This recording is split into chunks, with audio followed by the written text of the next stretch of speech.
The exam room smelled like sanitizer and fresh printer paper, the kind of clean that never really hides fear.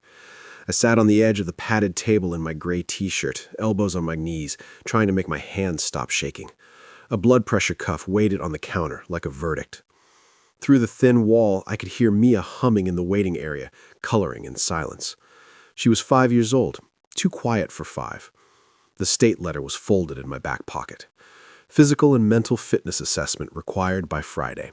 If I failed, Mia went to foster care. That was the math. And right now, my heart was hammering against my ribs like it wanted out.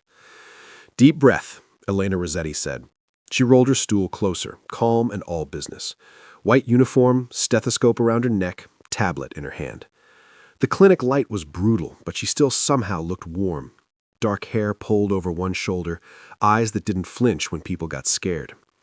She slid the stethoscope earpieces in, lifted the cold diaphragm and eased it under the collar of my shirt. Metal against skin, like a coin of ice. "Hold still," she murmured. I stared at the ceiling tiles and tried to breathe like a normal person. Her fingers brushed my chest as she repositioned the bell. The contact was clinical, but my body didn't get the memo. My pulse jumped harder. Elena listened for a long beat. Then she pulled the stethoscope away and met my eyes. "Your heart rate is high," she said. "Professional first." Then her voice softened. "How long have you felt this anxious today?" "I'm fine," I lied. My voice came out rough. "Just a deadline." Her gaze flicked to the note on her screen. Custody hearing. Routine physical. Understanding landed on her face. Quick and sharp, she leaned closer. Not flirting, not pitying, assessing. "Okay," she said. "We're going to do this the right way. If I take your blood pressure while you're running on panic, it's going to read high and it won't help you. We'll give you 15 minutes, then repeat it. It's normal. White coat spikes happen." The relief hit so hard my shoulders sagged. "I can't fail," I admitted, quiet. "I heard you," she said. "But you're not failing in my room because you showed up terrified. Sit, feet flat, breathe with me." I did. In through my nose, out through my mouth. Her hand hovered near my wrist, not touching, like she was giving me space to choose calm. When I finally looked at her again, her expression was steady. 15 minutes, she said. "Don't make me chase your numbers all afternoon, Miller." A corner of my mouth twitched despite myself. "Yes, ma'am." She stood, opened the door crack, and nodded toward the hallway. "Water's out there, small sips, then come back." As I slid off the table, she added, low enough that it stayed between us, "After you pass this, if you still want to talk to me for non-medical reasons, you can." It wasn't a line. It was an offer with an exit built in. I swallowed. 20 minutes, I said, because I couldn't risk wanting more. Elena's mouth curved barely. 20 minutes.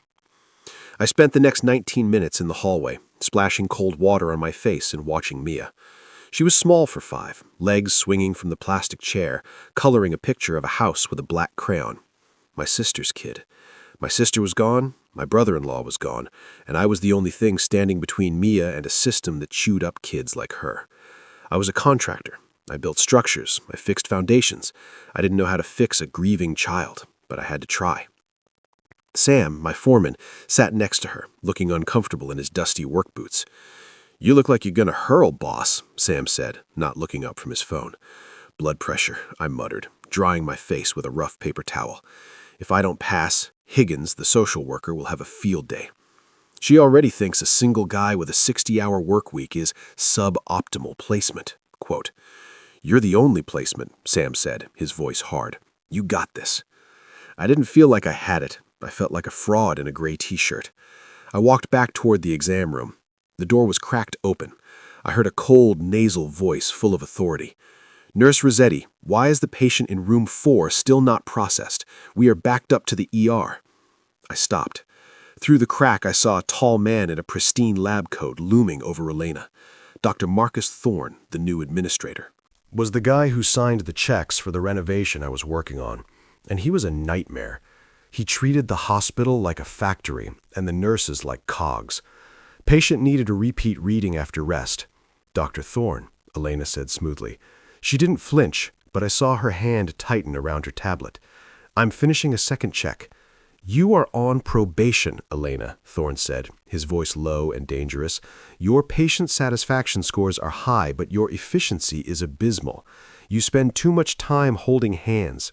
Fix it, or I will find someone who understands metrics." He spun on his heel and marched out, nearly colliding with me. He didn't even see me. I was just part of the architecture to him. I walked back into the room. Elena was letting out a long, shaky breath, her back to me. She rolled her shoulders, a gesture of tension I recognized in myself. "You okay?" I asked. She spun around, plastering a bright, fake smile on her face. "Fine. Ready to try again?" She was lying. She was in trouble, and she was risking more trouble by stalling for me. "Elena," I said, stepping closer. I reached out, my hand hovering near her elbow before I pulled it back. "You don't have to do this. If Thorne checks the timestamps, I'll tell him I dropped the cuff," she said firmly. She stepped into my space again, her warm scent hitting me like a physical blow. She placed the stethoscope back on my chest. Her fingers brushed my skin, cool and soft. "Quiet," she commanded softly. I closed my eyes. I focused on the smell of her, the steady rhythm of her breathing, the way she had stood her ground against Thorne. For the first time all day, the hammering in my chest slowed to a steady, heavy thud. "Better," she whispered, her voice sounding like a secret. "Much better." 2 days later, the hospital renovation site was a war zone of dust and noise. We were tearing out the old reception desk in the East Wing to make room for the new triage center. I was running on 4 hours of sleep, coffee, and a bagel I hadn't finished. Mia had woken up screaming from a nightmare at 3 a.m., and it had taken me 2 hours to get her back to sleep. "Jax, watch the wiring," Sam yelled over the sound of a reciprocating saw. I wiped sweat from my forehead with the back of my glove. My head was swimming. The air was thick with drywall dust. I reached for a heavy slab of granite countertop and started to lift. It happened fast. The room tilted. The edges of my vision went gray, then black. My knees buckled. I didn't feel the impact, but I heard the granite crash. When the world came back into focus, I was lying on the unfinished concrete floor. A face hovered over mine. Elena. She wasn't wearing her white coat. She was in blue scrubs, her hair tied back in a messy bun. Her hands were on my neck, checking my pulse. Her eyes were wide and dark with panic. "Don't move," she ordered, her voice sharp and commanding. "I'm fine," I grunted, trying to sit up. The room spun. "You are not fine. You're dehydrated and your heart rate is erratic," she snapped. She looked up at Sam. "Get me a bottle of water and clear this dust, now." Sam scrambled to obey. I had never seen anyone order my foreman around like that. "I can't go to the ER, I wheezed, grabbing her wrist. Her skin was warm. "If there's a record of a collapse, the social worker." "Shut up about the social worker," she hissed, but her hand softened on my shoulder. She looked around. The site was technically closed off, no doctors yet, just us. "If I admit you, it goes on your record," she murmured, thinking fast. "If I don't, you might die of a cardiac event." "I just skipped breakfast," I lied. "And sleep?" She glared at me, a fierce, protective glare that made my stomach flip. Then she made a decision. "I'm off shift in 10 minutes," she said. "I'm taking you to your truck. I'm checking your vitals myself. If you are not stable in an hour, I'm driving you to urgent care, and I don't care what the social worker says." "You can't leave work," I said. "Watch me." She helped me stand, her shoulder wedged under my arm. She was smaller than me, but she was strong. She smelled of antiseptic and determination. We walked out through the back service hall toward air that didn't smell like drywall and worry. My truck, a battered Ford F-150, was parked in the very back. The contractor lot. She shoved me into the passenger seat and marched around to the driver's side. "Give me the keys," she demanded, holding out her hand. "I can drive," I protested, though my hands were shaking. "Jackson Miller, if you don't give me those keys, I will call an orderly." I handed them over. The drive to my place was tense. Rain started lashing against the windshield. I watched her drive, jaw set, hands gripping the wheel at 10 and 2. She handled the truck better than some of my crew. "You have a niece?" she asked, breaking the silence. "Mia." "Yeah. And you're raising her alone while working a physical job and apparently not eating?" "I eat," I defended. "Sometimes." She shot me a look that withered me. "You're an idiot." We pulled up to my bungalow. It was a fixer-upper I'd never had time to fix. The lawn was overgrown, the porch railing was rotting. Inside, it was clean but chaotic. Toys were scattered everywhere, plastic dinosaurs, dolls, blocks. It looked like a bomb had gone off in a toy store. I winced, seeing it through her eyes. Sorry about the mess. The cleaning lady is me. Elena didn't judge. She walked in, set her bag down, and immediately went into nurse mode. She forced me onto the couch, checked my pulse again, then marched into my kitchen. "Where is the food?" she called out. "Fridge." I heard the door open, then a pause.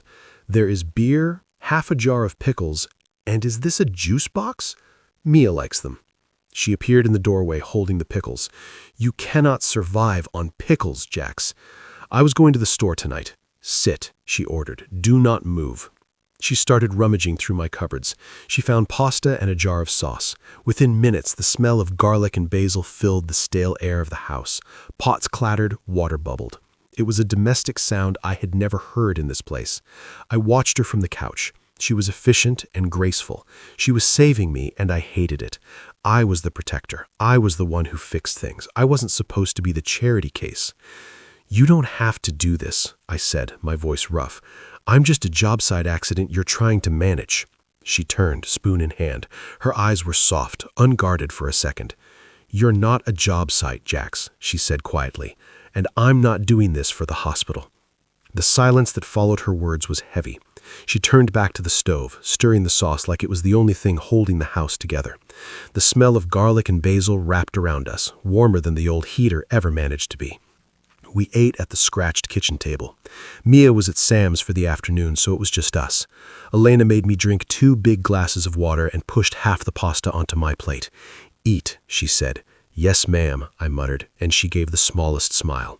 I watched her while I chewed. The way she cradled her own bowl in her hands, the tired lines at the corners of her eyes, the soft, loose strand of hair that kept slipping from her ponytail. "You don't have to take care of me," I said finally. "You already have a whole hospital full of people to fix." She met my eyes. "You are not a project," she said. "You are a person, and you are clearly very bad at taking care of yourself." It should have been an insult. Somehow it felt like the kindest thing anyone had said to me in years. The arrangement became a quiet routine. Elena started stopping by the site more often to check the ventilation, which we both knew was code for checking on me. 2 weeks passed. The Seattle rain was relentless, turning the job site into mud and the sky into one endless gray sheet. But every time she walked onto our floor, the color came back. I started noticing the little things about her that did not show up in patient charts. Her hands were always dry and red from sanitizer. Her shoulders slumped a little when she thought no one was looking. She always carried a thermos of coffee that she never seemed to finish.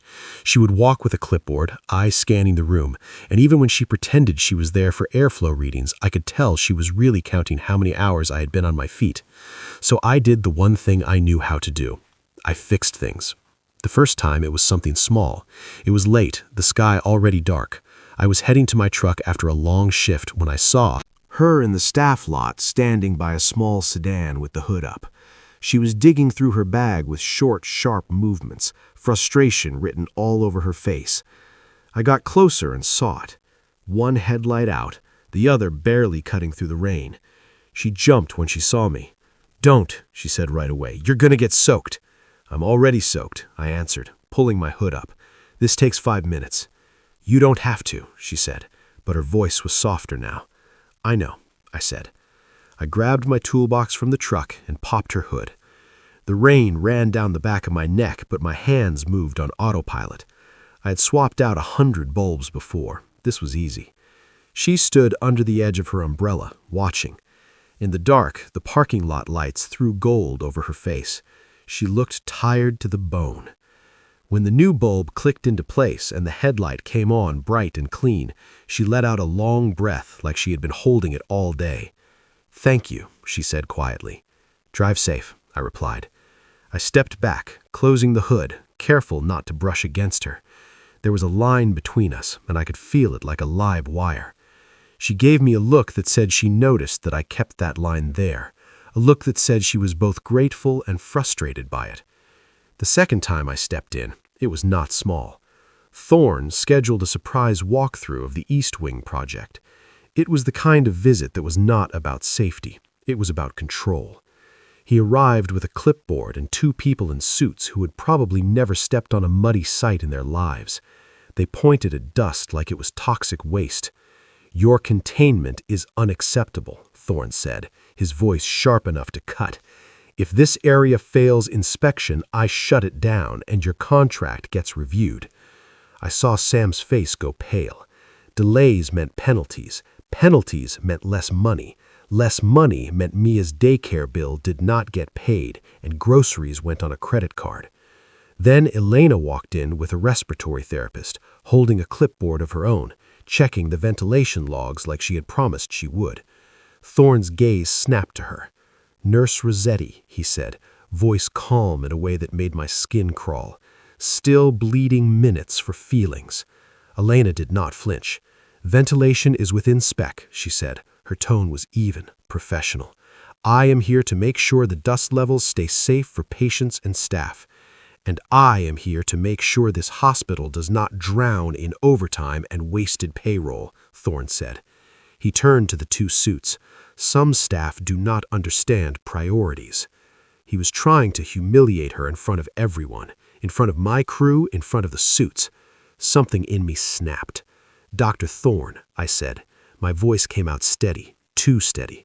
The crew went silent behind me. The saws shut off. Even the dust seemed to hang in the air and wait. He looked over at me like he had forgotten I was there. "Yes," he said, like the word hurt his tongue. "If you shut this wing down without cause," I said, "you delay your triage center and you eat the bad press when the ER backs up again. My containment meets the plan you signed." Thorne's eyes narrowed. "Mr. Miller," he said, dragging my name out, "this is not your hospital." "It is my contract," I replied, "and those are my men. You want to talk metrics? Talk to me. Don't use her as a target." The corridor went so quiet I could hear the hum of the lights. Thorne smiled then. It was not a nice smile. It was the kind a person wears when they find a new weak spot. "Interesting," he said softly. "You're very invested."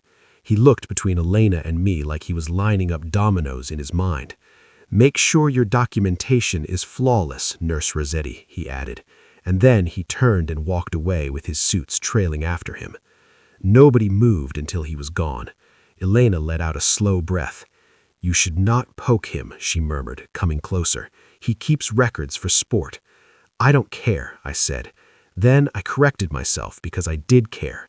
I care. But I am not watching him take swings at you for free. She studied my face for a long second. Her eyes were dark and searching. "That was visible," she said finally. "Good," I answered. My voice cracked just a little at the end. Someone should see him for what he is. After she left, Sam clapped me on the shoulder.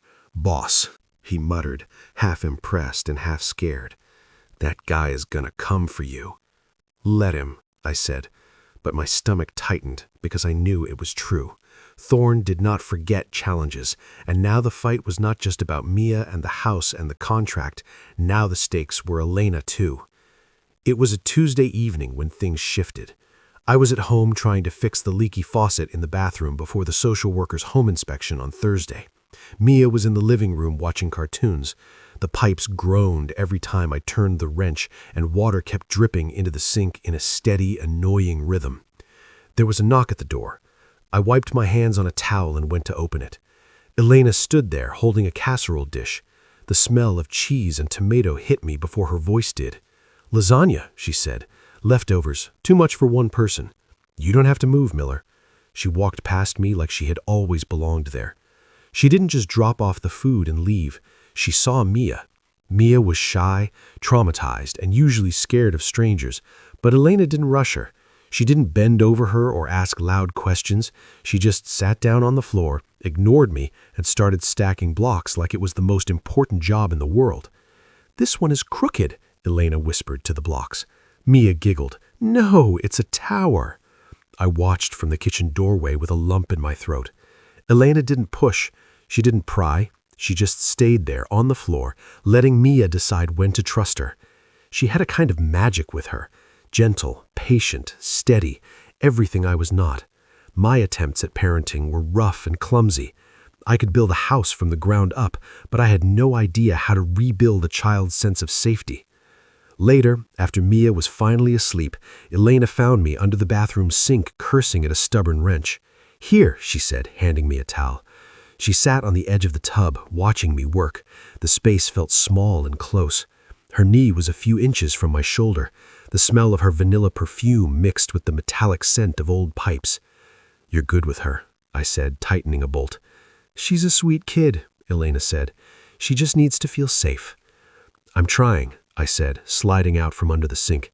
I sat on the floor with my back against the cabinet, wiping grease from my hands. I felt tired down to my bones. "But I look at her and I feel like I'm failing," I admitted. "I'm a contractor, Elena. I build walls. I don't know how to handle emotions." Elena reached out. She took the grease-stained towel from my hand and set it aside. Then she took my hand instead. Her thumb traced the rough calluses on my palm like she was reading them. "You're doing it right now," she said softly. "You're fixing the leak so she has a dry house. That's love, Jax. It's practical. It's real." She looked at me, her dark eyes searching mine. The air in the bathroom grew thick. Everything went quiet. I could see the pulse jumping in her throat, the small rise and fall of her chest, the way her fingers tightened just a little around my hand. I wanted to kiss her. I wanted to close that small gap and stop thinking for one reckless second. I wanted to feel her against me instead of the cold tile and the weight of my own fear. "Elena," I warned, my voice low, "I'm a mess. This situation is a mess." "I'm not afraid of messes," she whispered. She leaned in just an inch, just close enough that I could feel her breath on my lips. My heart slammed against my ribs again, not from panic this time, but from wanting the lean in. I froze. I wanted to cross that gap so badly it hurt, but I couldn't.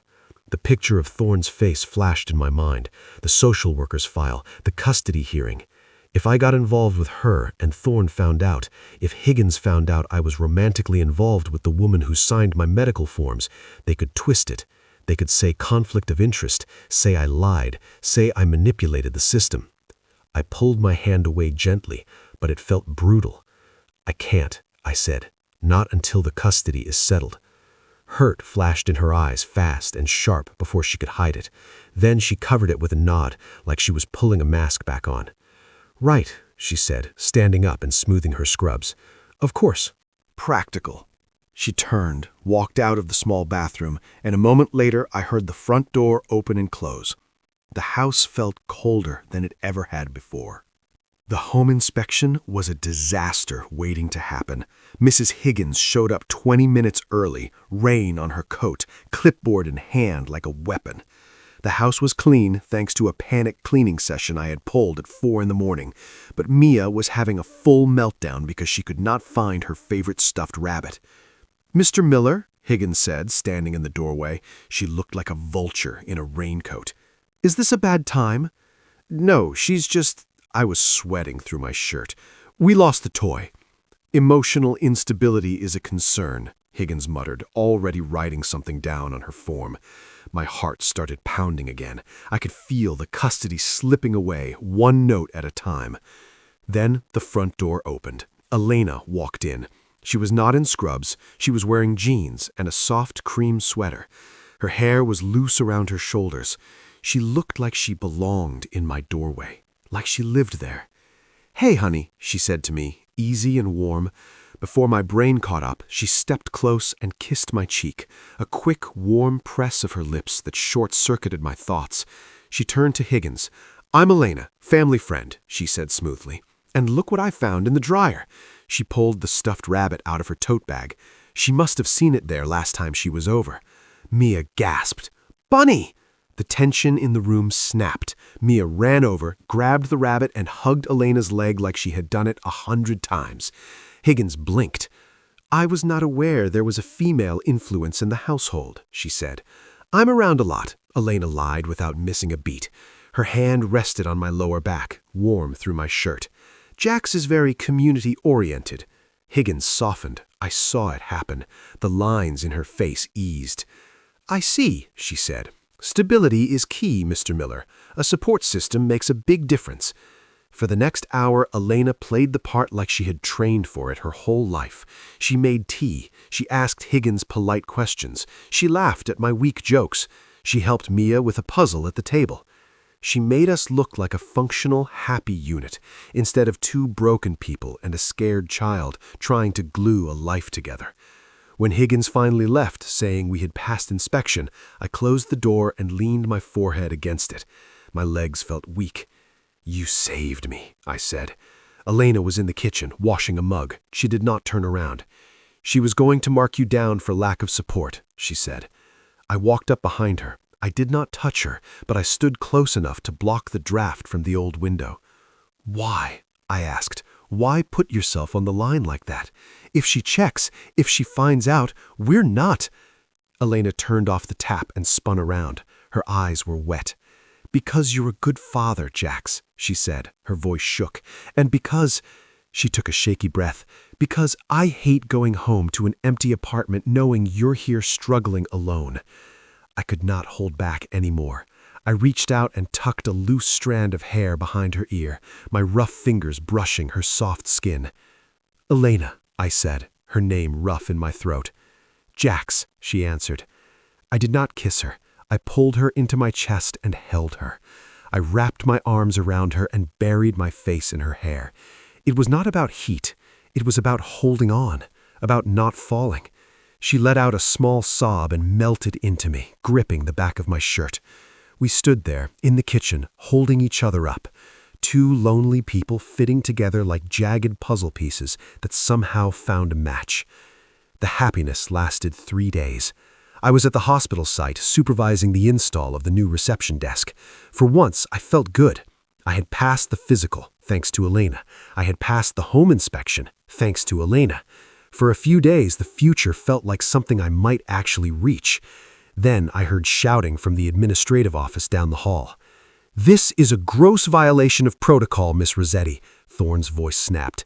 My stomach dropped. I dropped my clipboard and walked toward the noise. The glass door to his office was open. Elena stood In front of his desk, her posture straight but stiff. Thorne was waving a file like it was a flag. "You documented an extended repeat assessment for a contractor during clinic hours," he barked, "and an outside agency called asking whether you're personally involved with Mr. Miller. They said you've been presenting as part of his support system. That creates liability." "My personal life is not your business," Elena said. Her voice was shaking but still defiant. "It is when it exposes this hospital to risk," Thorne snapped. "You cleared a man medically who was on the verge of collapse in my lobby. If he had dropped a beam on someone—" "He didn't," she cut in. "You are suspended, effective immediately," Thorne said, "pending formal review." Suspended? License review? She was losing everything because of me. I walked into the office. "Dr. Thorne," I said, my voice low and hard. Elena spun around. "Jax, get out," she said quickly. "Is this about me?" I asked Thorne, ignoring her. "Ah, the liability himself," Thorne sneered. "She didn't do anything wrong," I said. "I lied to her. I told her I was fine. She was just doing her job." "Jax, stop," Elena pleaded. "I'm not worth your career, Elena," I said, looking right at her. "I had to do it. I had to cut the cord to save her. Thorne is right," I forced out. "We're not together. I used you to pass the inspection. That's it." The lie tasted like poison. I watched it hit her like a physical blow. Elena looked at me like I had slapped her. Her face went pale. "What?" she whispered. "I needed the custody," I said, making my voice cold. I dug down for every hard, cruel edge I had ever used on myself. I did what I had to do. I turned to Thorne. "Leave her out of it. It was my manipulation." Then I turned and walked out. I did not look back. If I did, I knew I would fall to my knees and tell her the truth. But I needed her to be the injured one. Victims keep their jobs. Accomplices do not. The court date was 2 days later. I had not slept. I had not eaten. I had blocked Elena's number because I could not trust myself not to call. I sat on the bench outside the courtroom in my one ill-fitting suit. Sam was with Mia in the lobby. I was alone. Then it started. My chest tightened. The air went thin, like I was breathing through a straw. My left arm went numb. The hammering in my chest came back. Thump, thump, thump. Panic. I doubled over, gripping the bench. I could not get a full breath. The hallway closed in. Voices turned into a muffled roar in my ears.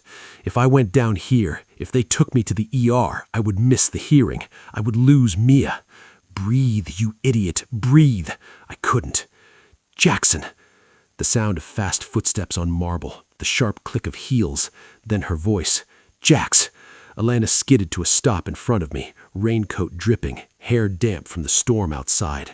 Her eyes were furious and scared at the same time. Go away, I rasped. Thorne will— Shut up, she cut in. The nurse voice was back, the one that did not negotiate with panic. She dropped into a crouch in front of me and wrapped her fingers around my wrist, firm and sure. Look at me, she ordered. Not the floor, me. I forced my eyes up. Her gaze locked onto mine like a handhold. Okay, she said, steady. We're doing 5 breaths. I'm counting, you follow my hand. She lifted her free hand, palm up, and moved it slowly up as she breathed in, down as she breathed out. In, she said. 1, 2, 3. I tried. At first, the air came in thin and sharp. Then it started to catch.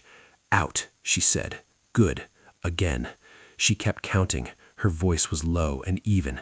The vice around my chest did not vanish, but it loosened 1 notch at a time. That's it, she murmured. You're not dying, you're overloaded. My vision steadied. The numbness in my arm faded. You shouldn't be here, I whispered. My voice was shredded. You'll lose your job. I'm not on the clock, she snapped, then softened without losing control. And even if I was, I still choose where I stand. She squeezed my wrist once. Not romantic anchor. I ran because Sam called me, she said. I don't care about Thorne's metrics. I care that you show up for that kid and forget to show up for yourself. My throat burned. I was trying to protect you, I admitted. The words scraped on the way out. I'm scared if I keep you close, I'll cost you everything. Her eyes flashed. You don't get to decide my risks for me, she said. The bailiff opened the door. Jackson Miller. I looked at the door, then at Elena. Stay, I asked. It was the most vulnerable word I had ever said. She took my hand and squeezed. Right here, she said. The hearing was a blur, but I remember one thing. Every time I thought my voice might crack, I looked up and saw Elena in the front row, holding Mia's hand, and I kept going. I spoke clearly. I did not apologize for who I was.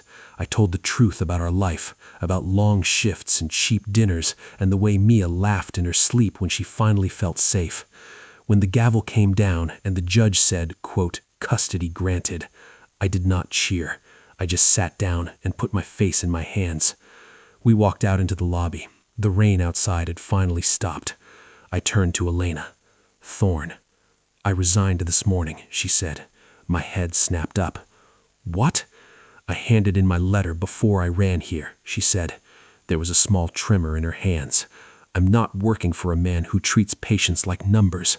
I'll find something else, maybe private practice, maybe pediatrics. You quit for me, I said. I quit for me, she corrected gently, but you were the catalyst. I looked at her. Her hair was messy. She was holding me a stuffed rabbit. She looked tired and strong and completely out of my league. I have a renovation project, I said slowly. Big job, needs a lot of oversight. The client is difficult, and there's a 5-year-old resident who needs constant medical attention for scrapes and bruised knees.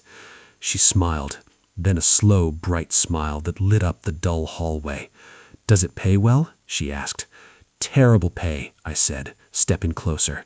But the benefits include free lasagna and a guy who will fix every leaking pipe in your life for the rest of eternity. 6 weeks later, the bungalow looked different. The porch railing was fixed. The lawn was finally mowed. Inside there were throw pillows, actual decorative pillows I would never have bought on my own. I walked into the kitchen. Elena was at the counter chopping vegetables. Mia sat on the counter swinging her legs, wearing a plastic toy stethoscope. Breathe in, Mia commanded, pressing the plastic disc to a milk carton. Is the milk healthy, doctor? Elena asked in a serious voice. It has a bellyache, Mia announced. I leaned against the doorframe and watched them. The hole that lived in my chest for years, the one that made me feel like a machine built only for work, was gone. The house was full of noise and mess and the smell of garlic. Elena looked up and saw me. "Hey," she said, her face softening. "Hey," I answered. I walked over, wrapped my arms around her waist from behind and kissed her temple. She leaned back into me like she had always been meant to fit there. "Thorne called," she said casually. "He wants me back. The nurses threatened to walk out." "Yeah?" I tightened my hold. "What did he say?" "I told him I'm consulting now. My rates have doubled." I laughed. The sound felt different in my chest, looser, warmer. She turned in my arms and picked up her real stethoscope from the counter. She slid the earpieces in and pressed the cold metal to my chest. "Let's check the patient," she teased. She listened for a moment, her eyes on mine. A playful, tender silence stretched between us. "Well?" I asked. She pulled the stethoscope off and draped it around my neck. Then she tugged me down for a real kiss. "Still racing," she whispered against my lips. "Good thing I'm here to monitor it." I kissed her back, steady and sure, knowing that for the first time in my life, my heart was not racing from fear. It was racing because it was finally, truly